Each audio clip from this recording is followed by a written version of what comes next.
고린도 후서 1장 1절로 11절까지의 말씀, 우리 다 같이 한 목소리로 합독하겠습니다. 하나님의 뜻으로 말미암아 그리스도 예수의 사도된 바울과 형제 디모데는 고린도에 있는 하나님의 교회와 또 온 아가야에 있는 모든 성도에게 하나님 우리 아버지와 주 예수 그리스도로부터 은혜와 평강이 있기를 원하노라. 찬송하리로다. 그는 우리 주 예수 그리스도의 하나님이요 자비의 아버지시요 모든 위로의 하나님이시며 우리의 모든 환난 중에서 우리를 위로하사 우리로 하여금 하나님께 받은 위로로서 모든 환난 중에 있는 자들을 능히 위로하게 하시는 이시로다.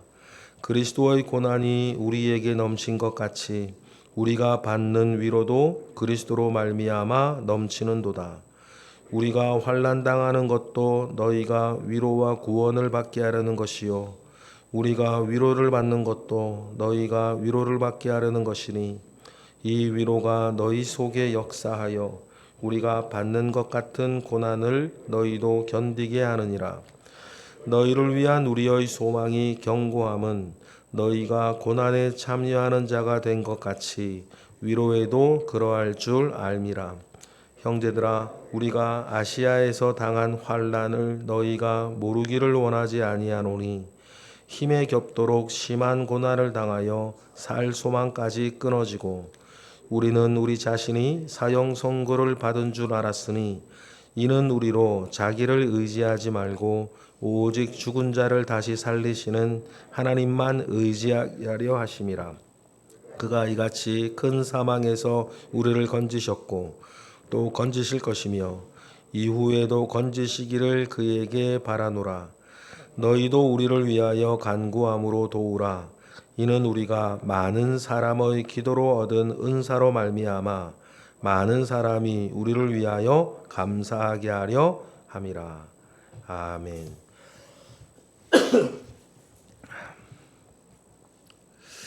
주 안에 있으면, 믿음 위에 굳게 서 있으면 환난이 온다 할지라도 그 환난 가운데에서 인내하게 되고, 인내하게 되면 그 인내 가운데에서 연단받게 되고, 연단을 받게 되면 결국 소망을 이루는 줄 믿습니다.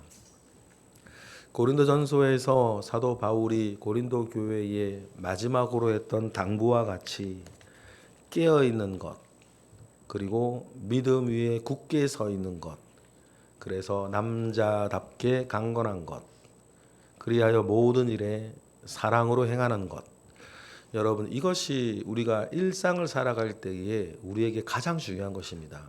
하나님 앞에 깨어있는 것, 하나님을 그래서 알기에 믿음 위에 굳게 서는 것, 믿음 위에 굳게 서 있기에 세상의 다른 일에 쥐락펴락되지 아니하고 남자답게 강건한 것, 강건한 이가 모든 일을 십자가의 도를 따라 사랑 가운데 행하는 것. 여러분, 우리가 살면서 이 네 가지 원리 속에 우리가 살아간다면 뭐가 문제가 되겠습니까? 그런 사람에게 환난이 오면 여러분, 그 환난 속에 그는 인내할 것이고, 인내하면 인내하는 시간 속에 영육이 연단될 것이고, 결국 연단이 되어서 때가 되면 여러분 소망을 이루는 줄 믿습니다. 고린도 후서입니다. 분위기가 완전히 바뀌어요.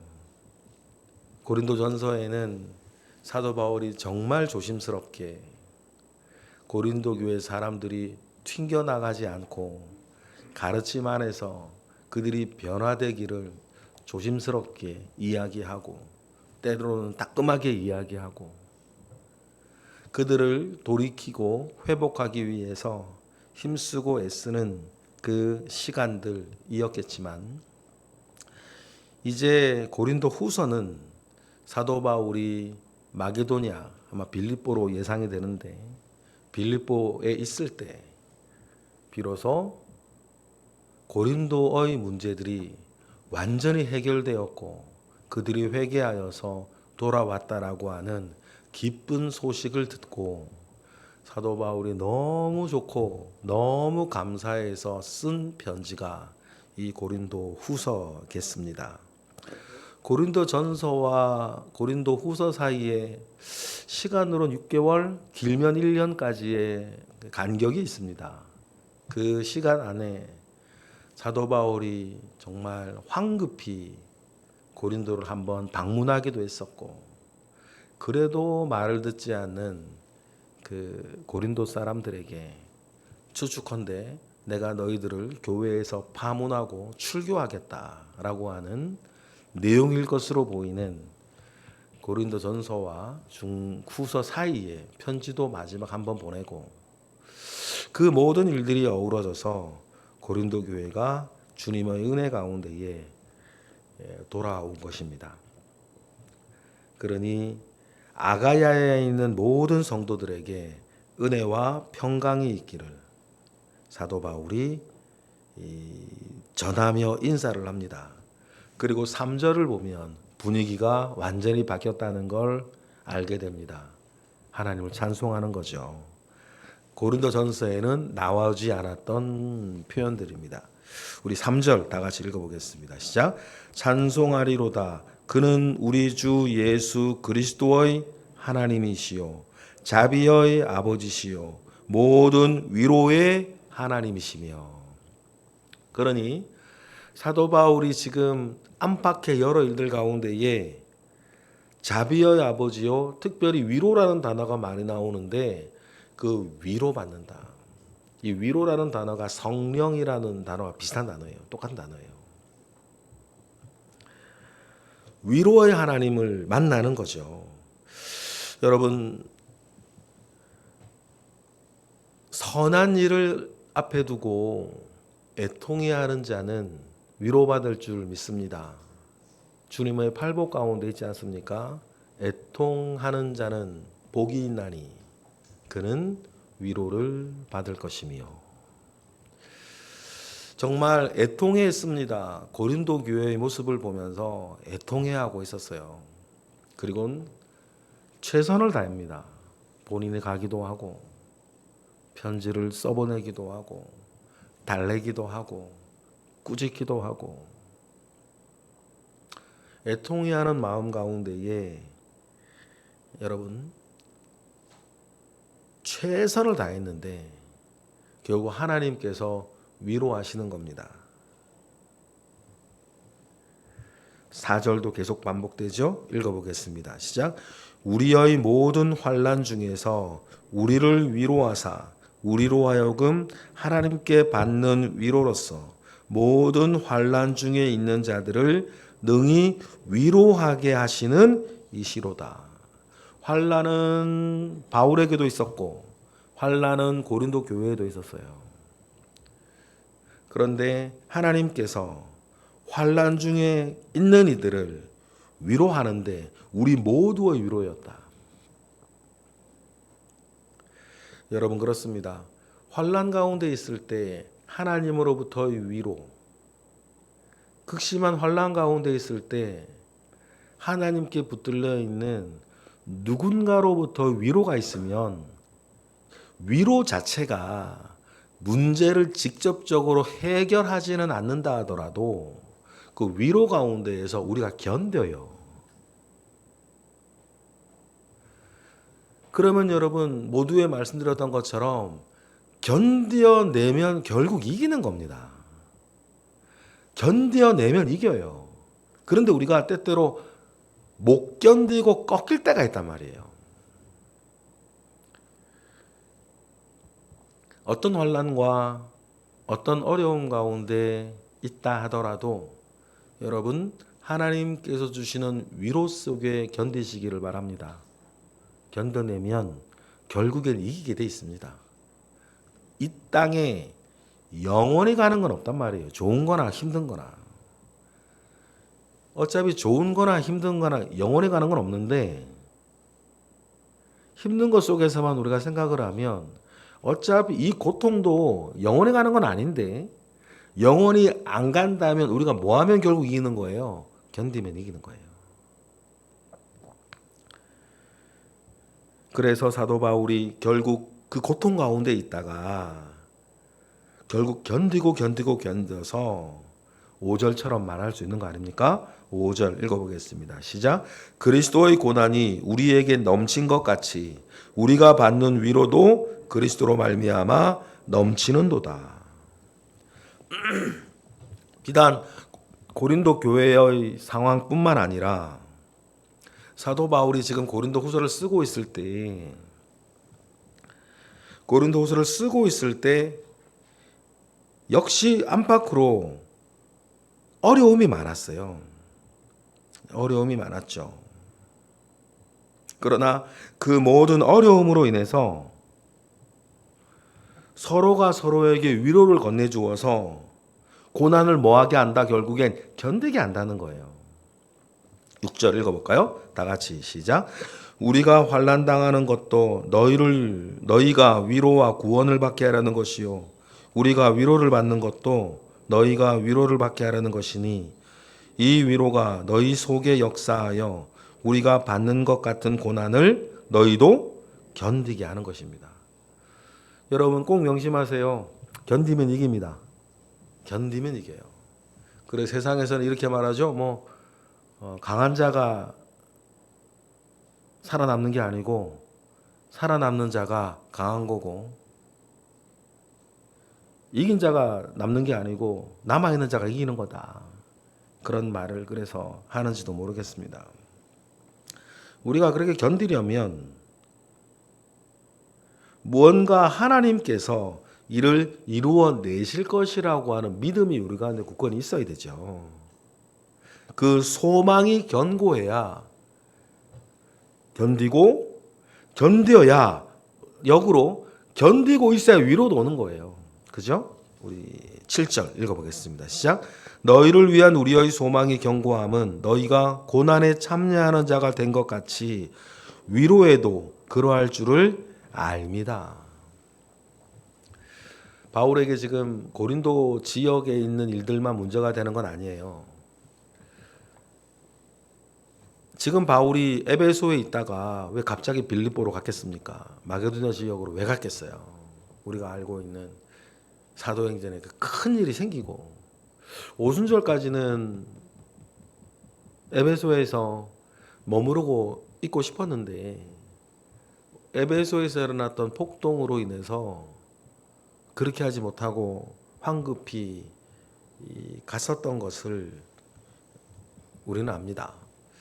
그러면 그때의 그 고난 속에서도 이것이 바울이 지금 표현을 보면 그냥 쉬운 건 아니었어요. 아마 이제 또 다른 곳의 편지를 보면 브리스길라와 아굴라는 아마 바울을 대신해서 자기 목숨을 내어놓아야 할 상황 가운데 있었던 것도 같고 결국 그들도 죽지는 않았지만 여러 일들 가운데 있었죠. 사도 바울이 마치 사형 선고를 받고 살 소망이 끊어진 것 같았다라고 말할 정도였으니까요. 8절에 나오는 아시아가 에베소 사건을 말하는 것 아니겠어요? 8절 읽어보겠습니다. 시작. 형제들아 우리가 아시아에서 당한 환난을 너희가 모르기를 원하지 아니하노니 힘에 겹도록 심한 고난을 당하여 살 소망까지 끊어지고 우리는 우리 자신이 사형 선고를 받은 줄 알았으나 이는 우리로 자기를 의지하지 말고 오직 죽은 자를 다시 살리시는 하나님만 의지하게 하려 하심이라. 정말 죽을 고생을 했나 봐요. 에베소에서. 우리야 사도행전에 나오는 몇 절로 읽으니까 그런가 보다 하는데 그 가운데 있었던 이 사도 바울은 정말 죽을 고난을 당한 것 같은데 사도 바울에게는 늘 그런 마음이 있었던 것 같아요. 본인의 증거기도 하고 약한 데서 강하게 하시는 주님의 은혜. 그래서 9절 하반절에 보면 이 고린도 교회 사람들 들으라고 하는 거니까 아시아에서 당한 그 고난을 비롯해서 모든 고난이 고린도 전서의 내용이 똑같은 거예요. 우리로 하여금 뭘 어떻게 하려는 그거 고난의 의미가 뭐냐? 나를 의지하지 아니하고 죽은 자도 살리시는 하나님만 의지하며 살아가는 사람이 되게 하는 데에 그 고난이 쓴 약처럼 쓰였다는 거예요. 사도 바울이 그렇고 이 얘기를 누구한테 해요? 고린도 교회 하는 거예요. 그러니 고린도 교회가 지금 겪고 빠져나온 그 환난과 고통 속에서 고린도 교회 사람들이 명심해야 되는 거예요. 고린도 전서의 내용들 기억하시죠? 자기를 의지하지 말고 자기 능력과 자기 지혜와 자기의 상황과 그런 것들을 신뢰하지 말고 오직 누구만 죽은 자를 다시 살리시는 하나님만 의지하는 자가 되어야 되지 않겠냐. 그 고난을 통과했으면. 여러분 우리도 마찬가지예요. 그냥 고난이라고 했을 때 고난이라고 하는 비싼 수업료를 지불하고 나서 뭔가 남는 게 있어야 될 거 아니에요. 그냥 고생만 하다 끝나면 그것처럼 억울한 일이 뭐겠어요. 동일합니다.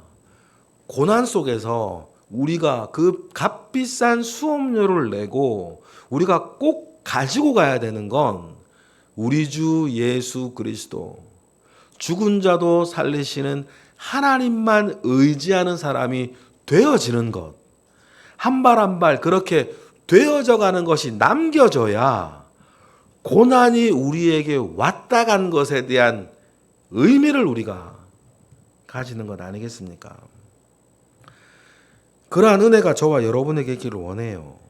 그리고 그 경험이 왜 중요하냐면 그 경험이 오늘 만약에 아니면 내일이라도 또 다른 고난이 찾아왔을 때에 우리 어떻게 하는 거예요?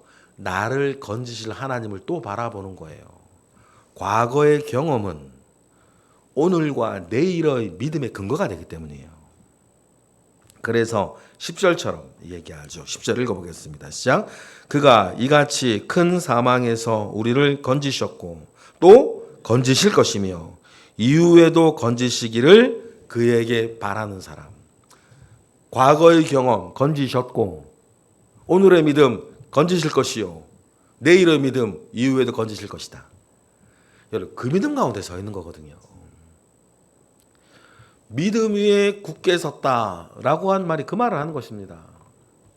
그러니 여러분 과거에 은혜 받았던 좋은 경험, 과거에 겪었던 고난의 모든 경험들, 여러분 그 모든 것들을 그냥 잊지 마시고 세상은 뭐 잊으라 그러는데 잊지 마시고 그 속에서 역사하셨던 하나님을 기억해내요. 간직하는 것이 필요하다. 그리고 일어난 사람들이 서로가 서로에게 간구하고 서로가 서로에게 감사하게 하는, 왜냐하면 그 고난 중에 위로하는 자들의 연대가 생기는 거 아닙니까? 고난 가운데 있는 성경이 이렇게 나와요. 시편이죠. 고난 가운데 네가 넘어졌는데 너를 손잡아 일으켜 주려고 하고 위로하는 이가 한 사람도 없다면 그 사람은 저주를 받은 사람이라 그랬어요. 하나님께. 살면서 고난과 환난이 우리 가운데 얼마나 있었고 뭐 있을지도 모르죠. 고난이야 늘 있는데 중요한 건 뭡니까? 그 속에서 나를 위로하는 사람이에요. 함께 위로하던 사람은 끝나고 나서 함께 감사하는 사람이 되고 또한 어떤 일이 또 생길 것 같으면 함께 간구한 사람이 되고 큰 환난을 통과한 사도 바울과 고린도 교회가 앞으로 이런 관계가 되고 싶다. 11절 내용이 그거죠. 읽어보겠습니다. 시작. 너희도 우리를 위하여 간구함으로 도우라. 이는 우리가 많은 사람의 기도로 얻은 은사로 말미암아 많은 사람이 우리를 위하여 감사하게 하려 함이로다. 할렐루야. 그래서 지금 사도 바울이 육적으로 보면 되게 힘든 거죠. 에베소에서 폭동이 일어나고 지금 베들리포로 도망간 거 아닙니까? 그러면 여러분 남아있는 사람들은 어떻게 되려나? 또 에베소에 뭐 데메드리오 가는 사람 미울 수도 있고 여러 가지 뭐 마음이 있을 수 있는데 그러한 일들에 바울이 흔들리지 않는 것은 그 안에서 역사하시는 하나님을 알기 때문이고 믿기 때문이고 위로하는 또 다른 그리스도인들이 있기 때문이에요. 그 안에서 모두에 말씀드렸던 것, 환난은 인내를, 인내는 연단을, 연단은 소망을 이루는 줄을 우리가 아는 것입니다. 여러분, 그러니 하나님의 은혜와 여러분 아끼는 사람들의 위로로 견뎌내십시오. 결국 견뎌낸 사람이 이기는 것입니다. 그러한 은혜 속에 승리하시는 우리 모두가 되기를 주님의 이름으로 축복합니다. 기도하겠습니다. 할렐루야. 하나님, 감사와 영광을 올려드립니다. 크신 은혜 가운데에 우리와 함께 하시옵소서. 크신 능력 가운데에 우리와 함께 하시옵소서. 하나님 아버지의 선하심이 늘 우리 가운데 있기를 원합니다. 주여 은혜로 도우시고 주여 우리와 함께 하시옵소서. 하나님 아버지의 선하신 은혜와 능력이 우리 가운데 있어서 우리가 혹 환난이 우리에게 온다 하더라도 그 안에서 인내하고 그 안에서 연단받아 그 안에서 승리하고 평화를 누리는 우리 모든 새벽의 기도자들 되게 하시옵소서. 이 시간 드려지는 1000번째 예물과 오늘도 새벽을 깨워 기도하는 이들에게 은혜를 더하사 하나님 아버지 앞에 온전하게 하옵소서. 예수 그리스도의 이름으로 기도드렸나이다. 아멘.